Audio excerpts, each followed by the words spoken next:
এই নিহা কাকে ডাকবো? চুপ করো তো। আজকাল তো সাংবাদিকরাও গোয়েন্দাদের মতো অনেক রহস্যের সমাধান করে দিচ্ছে। তা তুমিও একবার চেষ্টা করে দেখো না নিখিল। ও বাবা, আজকের দিনটা বাবা পারবো না। আমি কতদিন পরে ছুটি পেলাম বলো তো?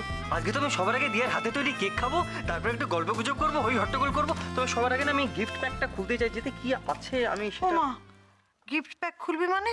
হ্যাঁ, এই গিফটগুলোর ভেতরে কি আছে না আছে সেটা না জেনে গিফট প্যাকগুলো খুলবি?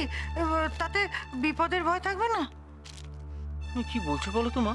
হ্যাঁ, আরে এই গিফট প্যাকেটগুলো আমাদের বাড়িতে খুশির বার্তা বয়ে এনেছে মা। এটা থেকে বিপদের কোনো সম্ভাবনা নেই। আচ্ছা মা, তুমি আমাকে বলো তো, এর আগে আমরা কত ছুটি পেয়েছি, কিন্তু কোন দিন এরকম হয়েছে যে সকাল সকাল আমরা সকলে মিলে বসার ঘরে বসে গল্প করেছি? কোনোদিন এরকম হয়েছে? প্রত্যেকবার তো আমরা যে যার নিজের কাছে ব্যস্ত থাকি। এই গিফট প্যাকেটগুলো আমাদের এক করেছে মা। এটা কত বড় পাওয়া তুমি একবার বলো তোমার। আর এসব না ভেবে তুমি কি সব বিপদের কথা ভাবছো? দেখ, তুমি এসো তো আমার সঙ্গে মা। আরে বাবা, এসো এসো, বসো বসো বসো। বসছি বসছি বাবা। এবার দেখবো তোরা কি পেলি, কি গিফট তোরা পেলি, আমাকে দেখা। কোনটা তোদের? হ্যাঁ, কোনগুলো?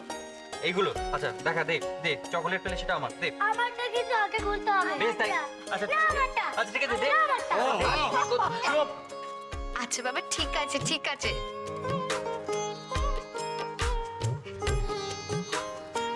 আজকে দিনে আর ঝগড়াঝাটি করতে হবে না।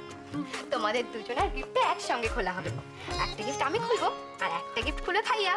না না, একদম ঠিক আছে। চল তোদের গিফটটা বের কর। কোনটা কোনটা? একে দিয়া তোমাদের হাত খালি কেন?